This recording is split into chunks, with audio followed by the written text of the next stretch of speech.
Good afternoon, Las Vegas. Welcome to the Paul Montelongo Get a Grip Business Show, where the American free enterprise system is encouraged, it is endorsed, and it's hard at work right here on this show in Las Vegas, where serial entrepreneurship is a way of life, and we talk about what's real, what's profitable, and what works. This is KLAV AM 1230, the talk of Las Vegas, and it is another gorgeous day here in the Valley. Of course.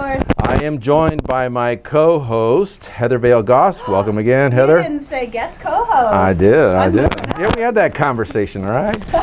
Listen, I'm your serial entrepreneur host, Paul Montelongo, and you can listen live to the show streaming at paulmontelongolive.com. And that's paulmontelongolive.com. It's that easy. You'll see the show. You'll hear the show live streaming over Al Gore's internet. You may also follow the show at Facebook, Paul Montelongo Fan, and on Twitter at Paul Montelongo. Twitter at Paul Montelongo. Tweet me, Facebook me, questions, comments, and if I decide through the course of the show that you have a relevant question or a comment, then I may address that. Otherwise, we're going with this whole entrepreneurial idea. The American free enterprise system is alive and at work. We have a great guest today. We do. We absolutely do. A fantastic guest. I am really excited about her. Her name is Michelle Van Otten, and she is a leader. I would call her a leader for women in business. What's interesting is we will talk about women in business. We also will talk about men in business. Of course. And but particularly leadership, how that translates to sales, obviously how that translates to income, and how you can grow your business and position yourself as a brand in the marketplace so that you're memorable, you're recognizable, people reach out to you as top of mind. Sounds cool, huh?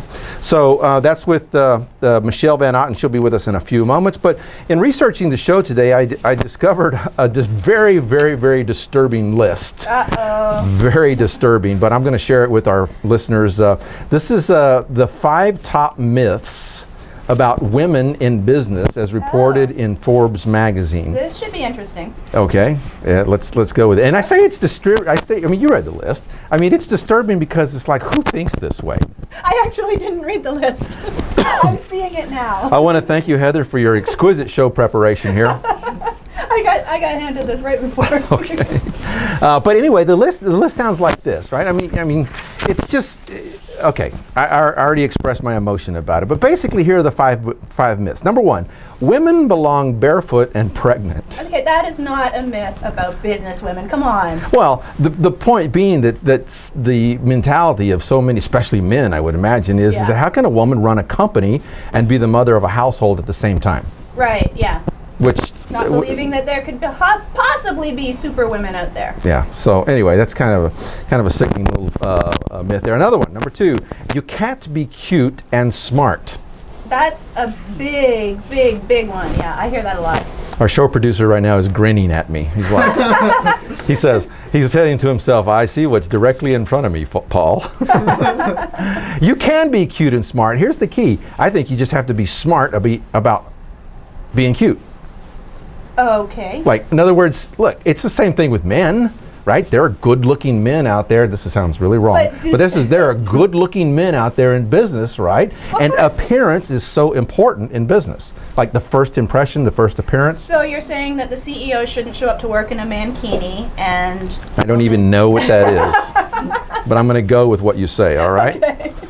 Look, the myth is that, or the reality is that we are who we are, we look how we look, and if we present ourselves in a professional way, present ourselves in a way that is physically, emotionally, and energetically attractive, what difference does it make, right? Yeah. So number 3, myth number 3, no girls allowed. In other words, business is for boys. Business is for boys. Doesn't that just sound like we're in grade 2 and it's a clubhouse or something? Like, yeah. Well, anyway, I'm reading these myths, and it's like we're presenting them so that they prep for our show today. But the 4th one is there's no crying in business. So that kind of goes with myth number 3 that girls cry, boys don't cry, therefore crying is not allowed in business. I was actually wondering about that one because there is a lot of pressure on women not to show their emotions in business. So you rarely see a female CEO sitting there crying at her desk unless she's got the door locked and you're not supposed to see it. Yeah. So here was my thought on this, right? There's no crying in business. My thought is if you take a a look at the business people in the world that have put their heart, their soul, their passion, their energy, their life, their blood, sweat, and tears into their business. They are passionate by nature. And guess what? A little cry every once in a while is probably going to serve them.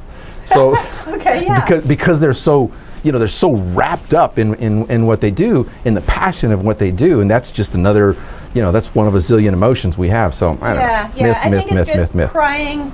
Crying has this perception of weakness. I agree. So. I agree. And so, just 1 second while I wipe the tear. Okay. Oh. All right. So we had a tender moment there. Yeah, this guy's getting soft on us. I don't know what's going on lately. Myth number 5. Myth number 5. Math is hard for girls. In other words, the technicalities, the systems, the processes, all of the strategery, if you will. Remember the old George? All the strategery is just not for women.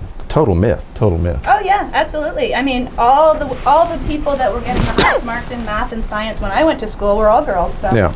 So, we took a look at these myths. I'll tell you, I've been in business now since the first business I ever owned. I was in my mid-20s, which was a couple of years ago. All right, so 3 or 4. Yeah, so I've owned or operated 7 businesses in my career, multi-million dollars, thousands of employees. Just I've been very, very blessed in having the business acumen that God handed to me, right? And I can tell you for a fact that the best employees I have ever had, the best partners, the best associates, the people that took care of my business the best were women. Wow. Women. So that's why this list here made me sick to some extent. And not that I haven't had a lot of great guys on my teams, because I certainly have, but the women, to me, they seem like they're steady, they're intelligent, they give you good feedback. So that's my endorsement for women in business today, which takes us to our subject matter today with Michelle Van Otten, and that is women in business. Now in a little while we'll talk more specifically about women in business, but a woman in business has a really keen opportunity to brand herself as a woman in business. And a man in business has a keen opportunity to brand himself as a man in business. Exactly. Okay. So Michelle is going to talk to us in a moment about how we brand ourselves as leaders, how we brand ourselves as salespeople, how we extend our leadership through our organization and create that brand. Because she's a branding expert, and we'll talk to her in a moment when we come back from these messages. Stay with us at the Paul Montelongo Business Show here on KLAV. We'll be right back. Welcome back to the Paul Montelongo Get a Grip Business Show. American free enterprise system is encouraged, endorsed, and hard at work. It is my real privilege and joy here to bring up our guest for today, Michelle Van Otten. So Heather, why don't you tell us about Michelle? I thought you were going to say it was a real privilege to be sandwiched in between 2 women for the first time on this show. I will let the viewers make their own judgment on that, all right? I can tell you this, that there's a lot of female energy in this room. It's like there's makeup and hair and perfume everywhere, and then there's these 2 women. Oh, yeah, exactly. Yeah, all right. Exactly. That's pretty much right on. Yeah. All right. Tell us about Michelle. Michelle Van Otten is a business coach, consultant, trainer, and speaker who helps entrepreneurs transform their bodies, minds, lives, and businesses from the inside out. She empowers women and men alike, but has a special passion in working with women. She's an expert on personal branding, image, transformation, strategy, and sales success. Michelle, thank you so much for being here with us. Hey, it's great to be here. Welcome, Michelle. Welcome to the Paul Montelongo Get a Grip Business Show. How are you today? I'm getting a grip. I'm doing great. Okay, good. Paul, I think we should start this off with a little bit different energy. I don't know if you know this about Michelle, but she's a fantastic singer, and she does an amazing rendition of our theme song on Get a Grip by Black Eyed Peas, and I think we should have Michelle sing a few bars to Okay, I'll tell you what we'll do. When we come into the next, when we come out of the next break and into the next segment, then you'll be the intro. Okay. All right. Awesome. Thank you for that little piece of show prep. So let's talk about branding. There's no secret that in order for a business to be successful, in order for a business to really attract customers and keep customers, that there has to be this recognition. There has to be brand awareness and recognition and identity. So in your work, what would you say is a brand, and then how does an organization like really start or develop their brand? Well, a lot of people make a mistake of thinking that a brand is your logo or your company identity. Yeah. And honestly, your brand is really every single possible aspect of how your potential client receives you from the very moment that they first make contact with you through the very end when they are referring you.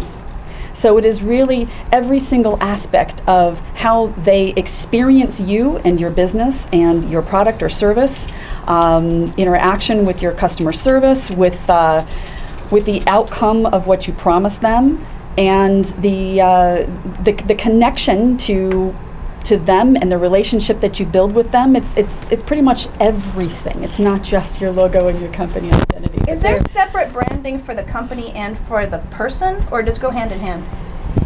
They are. The answer to that is both. Okay. So yes.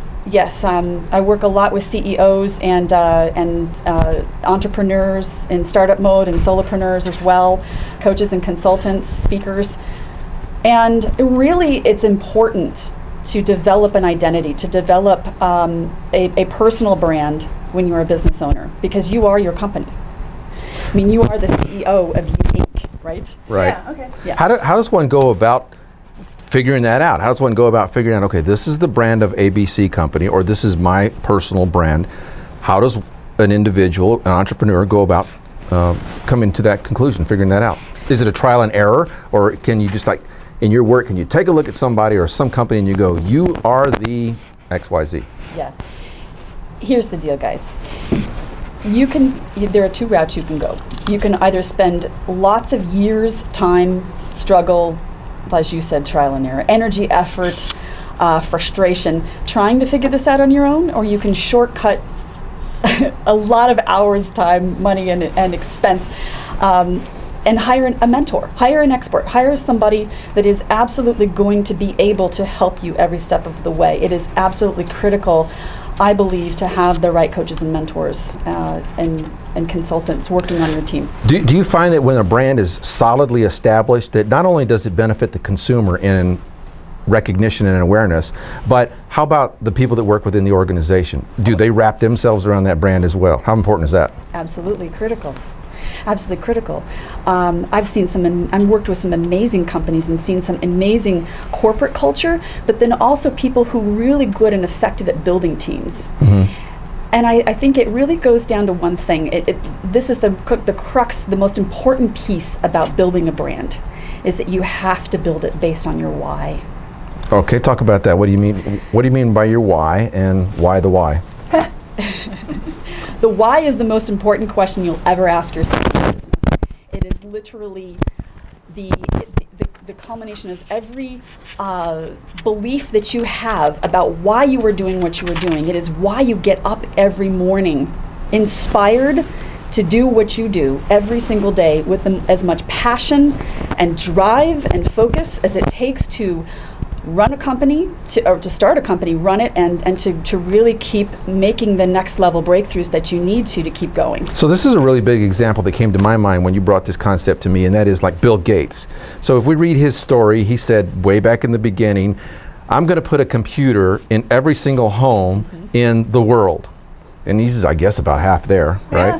But and then he contributed so much money to computers for education and in schools, right? Yes. So I'm perceiving that as his big why. A big, huge piece of his why. To help the planet in education. Right. Yes, the vehicle is his computer, I understand, but that was the big why. Okay, so that's a really, really big why for a really, really big company for a really, really rich dude, okay? Yes. Out there, which by the way, he didn't get that. He didn't, wake up one day and was worth $80 billion. Yeah. He developed it, right? Yeah. Absolutely. Which I'm sure goes to his why. Yes. So there's that person out there in our audience, in our listening audience, that is a small business person, right? Yes. How do you help them have a strong enough why to really propel their business and then to sustain it for years to come? Well, as a solopreneur, I think that the most important thing that you have to do is that you have to know yourself. You really have to know who you are. You have to know what your values are. You have to know what you're a stand for. You've got to really be consciously and clearly connected to those things, because that is, again, that fuels into the why. You know, if you are running your company based upon your values, those values are then communicated through to your customers, to your clients, to your team, even to your vendors that you work with. And you build a culture based upon your values. Okay. And I think, again, those values then being also connected into what you're passionate about. You know, I think a lot of people go into business for the money, and then they wonder why it doesn't work out. Because they don't have an attached passion for it, or they don't have a big enough why, according to what you're saying. Exactly. So your passion is a huge piece of the why also. So you got to get really connected with and in touch with what the passion is. Okay. All right. So, and one of the other things that we talked about, you know, with Michelle before the show, and that is the organization is a reflection of its leaders. Yes. And this is the really fascinating piece to me, in that every organization is a reflection of its leaders. If you have a dysfunctional organization, guess what you have? Dysfunctional leaders. A dysfunctional leader. If you have a pristine, clean organization, you likely have that kind of a leader as well, and and then everything in between, right? Yeah. So when you're working with leaders, how do you get them to have a big enough why? How do you get them to have deep enough, solid set of values to lead their organization so that it minimizes problems in the organization, reduces their legalities, you know, we're in a litigious society, reduces their exposure, provides good services, and they make money? Well, this is a piece of my why. This is a large piece of why I went into transformation coaching with my clients, because we all have baggage. We all come with patterns and programming from the past. Yeah. You're never going to be able to run from it. It's a human fact of life. Get over it. Get a grip. Get a grip. Right. So the truth is that, I mean, when I'm doing a lot of breakthrough coaching with my clients, we really do get in deep to the patterns that are blocking someone from success. We examine what isn't working and then dig deeper to that and figure out how to rewire that within somebody, because you really can reprogram yourself and repattern yourself for success. And for most of us, that is a huge piece of making the tie-in with personal growth into leadership. I mean, every single leader on this planet needs leadership training. We need to have really good high levels of personal growth. Why wouldn't the leader of an organization just automatically buy into that? I mean, he takes a look at his business, he sees it's disruptive, it's dysfunctional, and he says, "Oh, it's me. I'm looking in the mirror first." Why? I know People don't do that, Paul. It's a Pollyanna question. I get it, but why wouldn't they? You know, why wouldn't they? Well, that's a good question. I think we need to ask See, them. I try to ask good questions. This is an interview show. So, I mean, they're in a comfort zone though, right? I mean, they're in a comfort zone with their own values, their own personality traits, their own style of doing things, and it's just really challenging, isn't it, for a person to stretch out of that comfort zone? It is. So here's the deal, and you and I were talking about this yesterday. So the strongest human instinct is not survival. It is living in the comfort zone. And it is for our driving unconscious desire to keep things the same, to do things the same. We as people, we are literally in a semblance of patterns and programming and habits and rituals. Agree. And that's it. And we do most of the same things every day. We will think the same thoughts, we will have the same actions, and we will eat the same things. I mean, we literally have the same routine, especially if you're a business owner a lot of times. And oftentimes, part of that routine is not a good part. You know, like there's a lot of people, entrepreneurs out there who get into overwhelm and stress and you know, they are last on their priority list. They don't take care of themselves. And so this is a huge piece of the work that I do with people, is this, you know, working as a transformational coach to help them to be able to create balance within themselves first. So I have a system called the Daily Power System, which basically addresses them from the physical, mental, emotional, and spiritual aspects. The holistic approach to being a successful entrepreneur. Yes. Yeah. Well, that's fascinating stuff. I'll tell you what, when we come back after the break, we're going to talk about another great subject that's just like near and dear to my heart, and that is the essence of sales. How to brand yourself as a successful salesperson so that you can increase your sales and drive your income even higher. When we get back from the Paul Montelongo Get a Grip Business Show. Be right back. Excellent. This is live stream. What are you going to sing? Huh? What are you going to sing? What are you going to sing? Let's get this party started. I'd rather not. Right? Do I really have to do this? You don't have to. I thought it would be fun. Make her live mic while it's going. Intro. Wait. Hi, let's get it started in here. But you know, we missed the intro. Yeah, she's intro. awesome at the intro. Welcome back to the Paul Montelongo Get a Grip Business Show, where I am hanging on tight to control the way that this show is going to happen today. And he's losing. And I'm losing it. This is where the American Free Enterprise System is encouraged, endorsed, and hard at work. I'm your host, Paul Montelongo, serial entrepreneur host. You can listen to the show live at paulmontelongolive.com. It is streaming. You will see my co-host Heather Vale-Goss and our awesome guest Michelle Van Otten, who brought us out of that break with song. But going out of the break, the last break, we talked that, you know, I want to know more about the essence of sales, because I know that our listening audience, so many of them are out there. Like, there are people out there right now that are driving from sales call to sales call to sales call, Yes. Right. and they're you know, some of them are frustrated, some of them are experiencing success, obviously, but some of them are frustrated.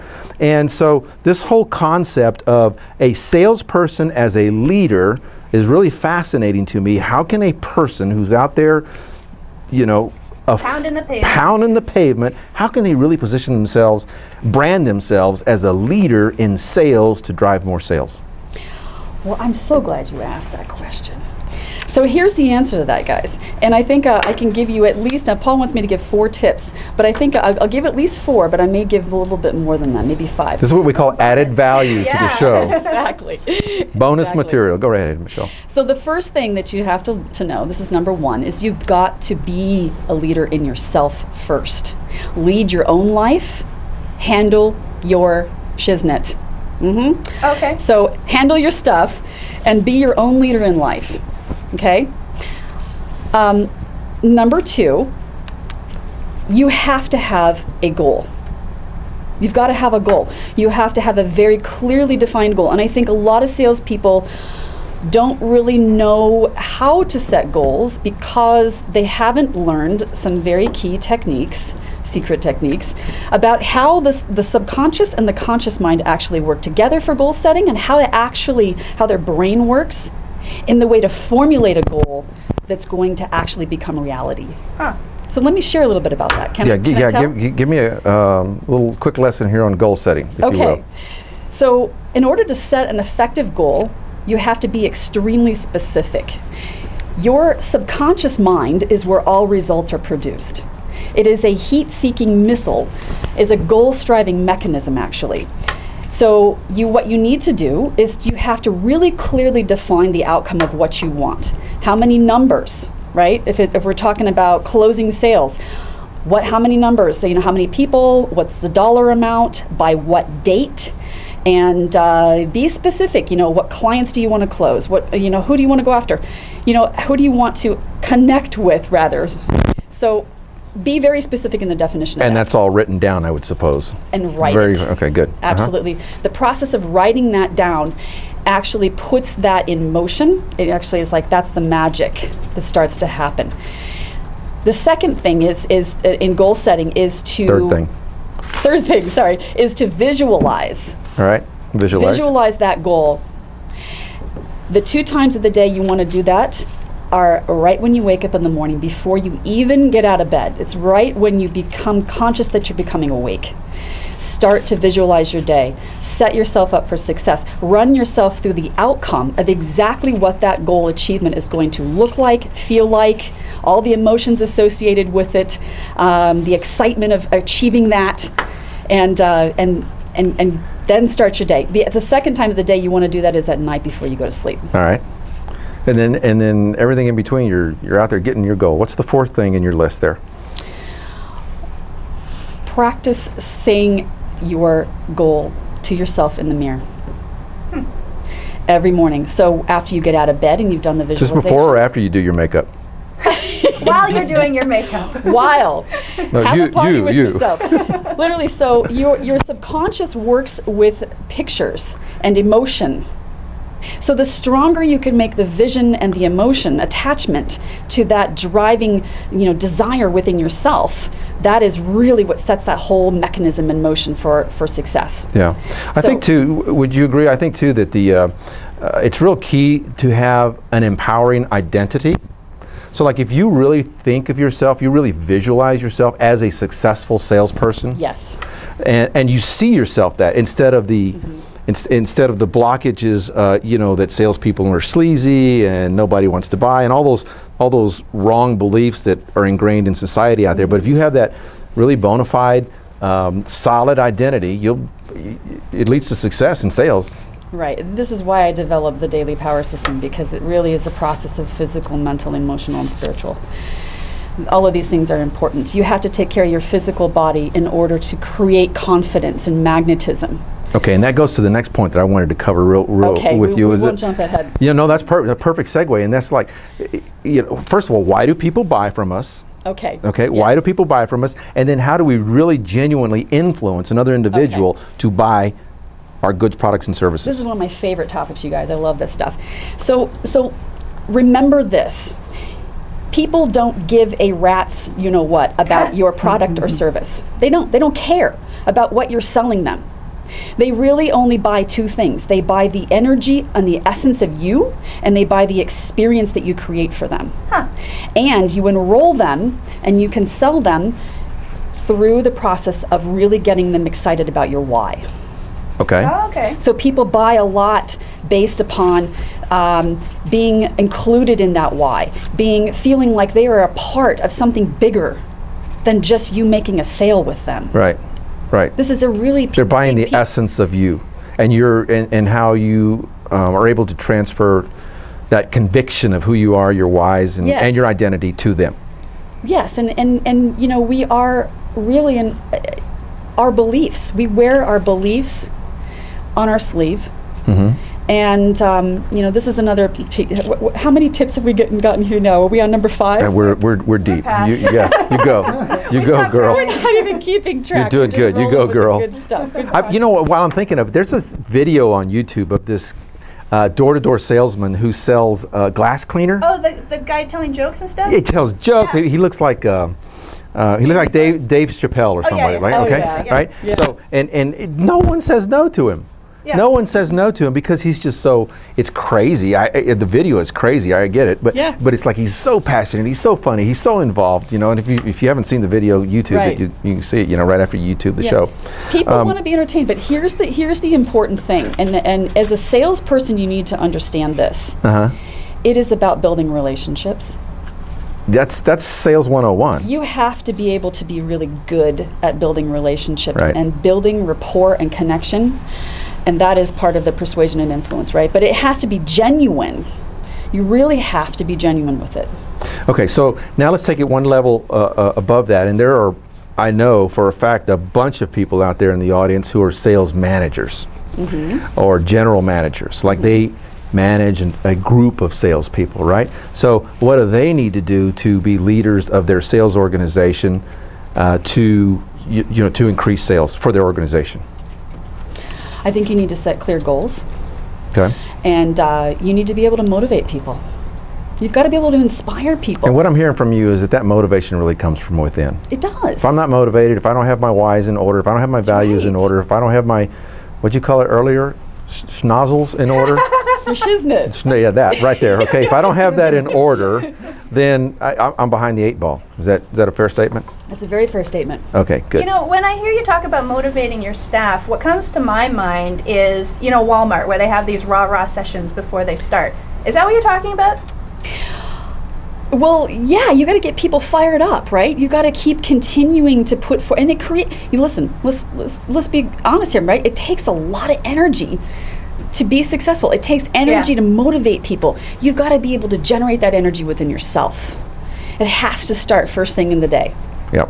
This is why, I tell all of my entrepreneurs, We got to get a fitness, nutrition, and body movement ritual going every single day, because you've got to move your own energy in order to be able to give that energy, harness it, and give it to somebody else. Oh, I got to tell you, in the companies that I've had employees come to me and say, isn't it about time for you to go to yoga? You should have a yoga studio in the company. Do you know what? Take a few minutes. Google's a great example of that. Take a few minutes, Paul, and go catch a workout, right? And there's truth in it. It's like if I don't maintain that physical activity, Drop then and give me a vinyasa. then it's it ruins their day. Okay. And creativity is another factor here. I mean, let's take Google for example. Have you ever been to the Google campus? I've heard about it. That sounds fun. Yeah, fascinating place. Talk about an awesome company that has done a stellar job of building culture, right? So as leaders too, you have to be able to get people involved, make it fun.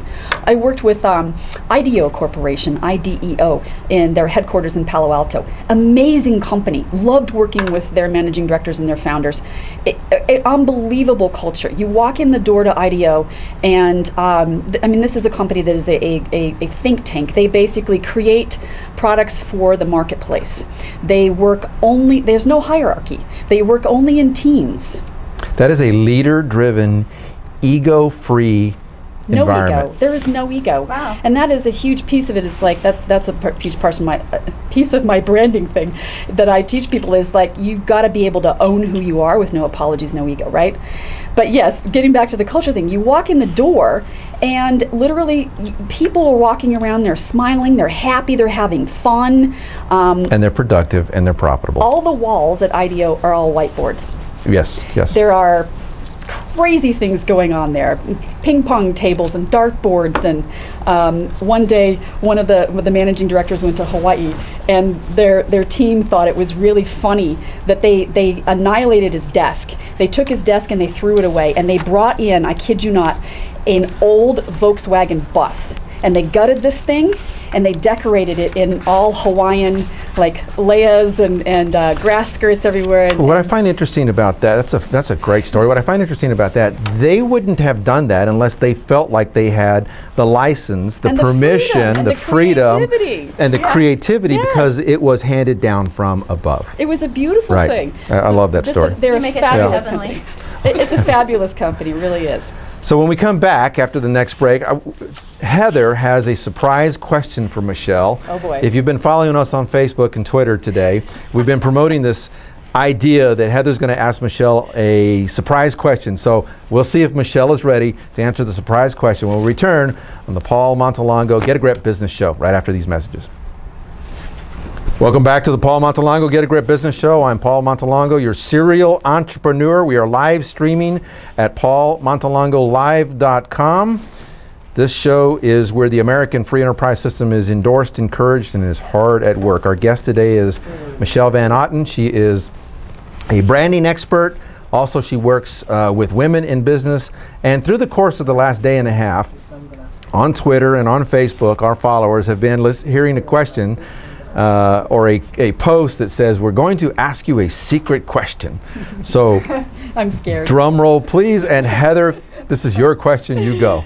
All right. Well, Michelle, we're talking about competing in, business is kind of seen as a man's world, right? And we talked about the myths at the beginning.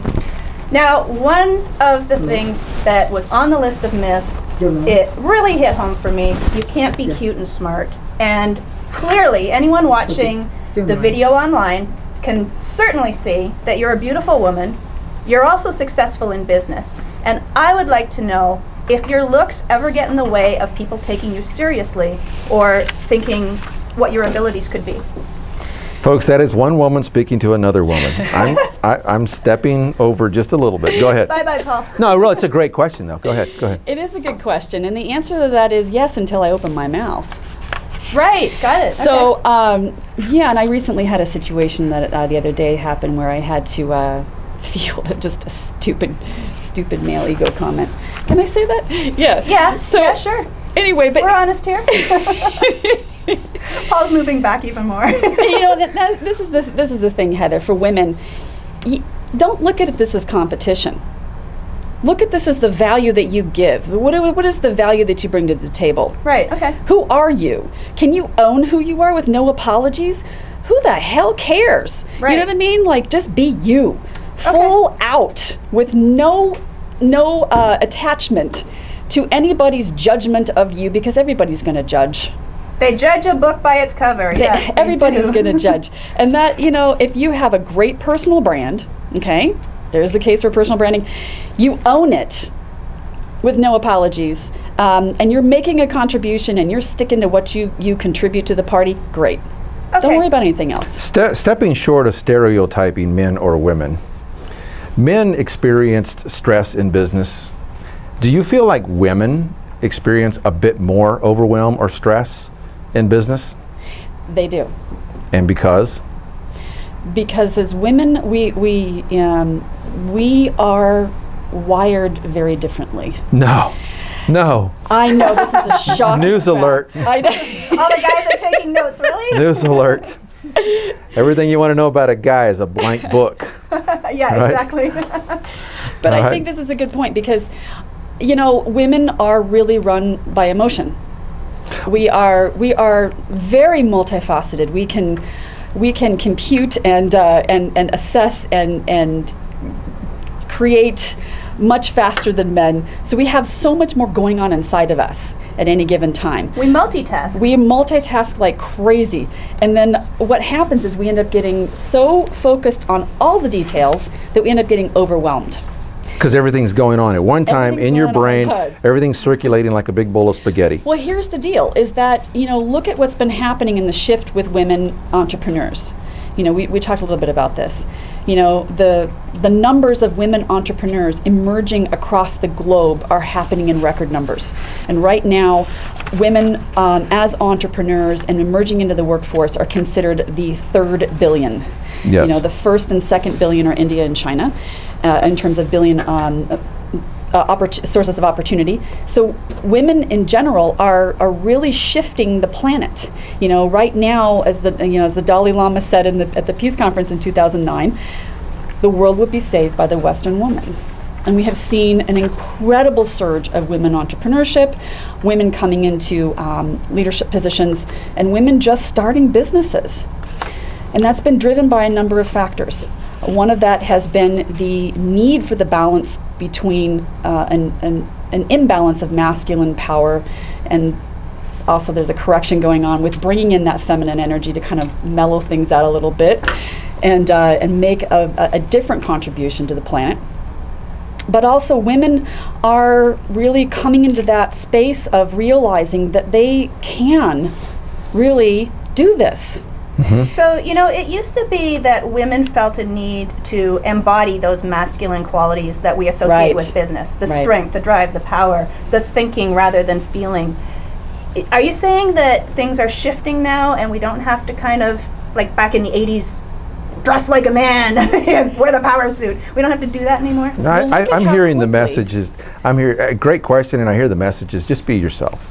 Look, there's right? I mean, it's like true. be yourself, be But- your powerful feminine self. That's true, and look at how the culture has changed just from the 60s to the Sure. 70s to the 80s to the 90s, and now we're in, you know, where we are now. It's like we've had this massive shift away from the 1960s housewife into leadership. Right. Yeah. And Right. so we've, as women, we've got to learn how to develop ourselves as leaders, and this is again the case for mentorship and coaching. You've got to find the right leaders to help you. We've got some callers, and I want to take, just because of time, I want to take at least one call for you. And we have on the line Christine. Christine, what is your question? Welcome to the Paul Montelongo Get a Grip Show. What is Hi, your question? Christine. Hi. I just wanted to say great show. And I want to say, Michelle, one of the most important things that you said I really loved was that people are excited about being able to be included in your why. That's awesome. That's awesome. But we're talking about being authentically yourself as a leader entrepreneur. And so I have a very specific question for you. You have seen this done many times where women entrepreneurs are encouraged to name themselves. For example, the queen of short sales. I'm not. So is your is your Okay. question then for Michelle how important is it to create a specific name for your branding for a female? No, the question is it a good shorthand communication, or does it seem sleazy? Okay, thanks. Michelle, your comment? Yeah, you must be a solopreneur. I am. So yes, we've seen Allie Brown and Lisa Sasevich and all of these female solopreneurs who've risen, you know, the easing queen, the sales queen, the this queen, the that queen. It's overdone. Yeah. It really is time for a change. I think it's time for us to pull up our big girl panties and be who we are and own your own uniqueness. Wow. Nice. Dig that. All right. That's a good response. Thank you for your question, Christy. All right. So how does a woman then, and we've only got just a couple more minutes here for you, and then we got to do our final piece, and that is how does a woman really then go about embracing this role of being an entrepreneur, increasing their self-esteem to the point where they just know with a fact, with a certainty that they can compete in the business world? Well, again, it's really just knowing who you are. You really just have to be great with who you are. You've got to love yourself full out. You know, you've got to just be absolutely unashamed of anything about yourself, but it really is about building your own personal brand. Look at Oprah Winfrey, for example, right? Oprah's done a phenomenal job of the work that she's done in the world. I agree, and I think one of her biggest strengths is that she just owned up who she is, what she's been through. But do you think she cared about who was on her coattails? She didn't give a crap about that. She just said, I'm Oprah Winfrey, and I'm going to do what I do better than anybody else. That worked out well for her. And that's exactly what she did. I have mad respect for that woman. She's awesome. Well, tell us, Michelle, tell our listeners how they can get a hold of you, how they can get in touch with you, please. Sure. You can, you actually can grab a consulting session with me at michellevanotten.com/connect, CONNECT, and my name is spelled MICHELLE, V as in Victor, AN, O as in Oscar, TTEN. I could add too that on paulmontelongo.com on my blog, of course, I posted that you were going to be on the show today, and then the people who respond with a comment, then you've offered them graciously an evaluation, yes, a brand evaluation. I'll waive the fee. Okay, a brand evaluations fee. So thank you very much for being on our show today. Your insights are very, very valuable. Leadership, sales, business, entrepreneurship, and of course, women in business. Very, very insightful insightful information. Yeah, that's redundant. So appreciate you being here. All right. Thanks so much, Paul. Take great care. It's been a pleasure. So, Thanks, Michelle. Thank you, Heather. No show, no Paul Montelongo Get a Grip Business Show would be complete unless we did the section we call I'm Sexy and I Know It.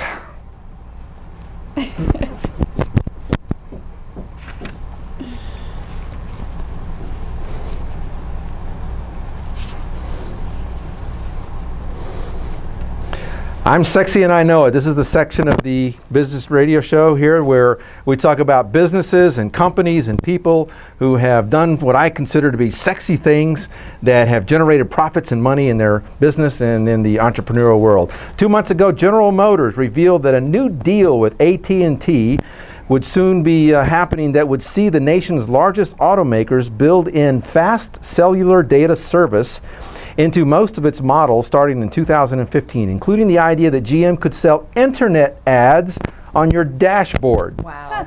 And they show a picture on the internet of your dashboard, and it's got looks like a little billboard on it.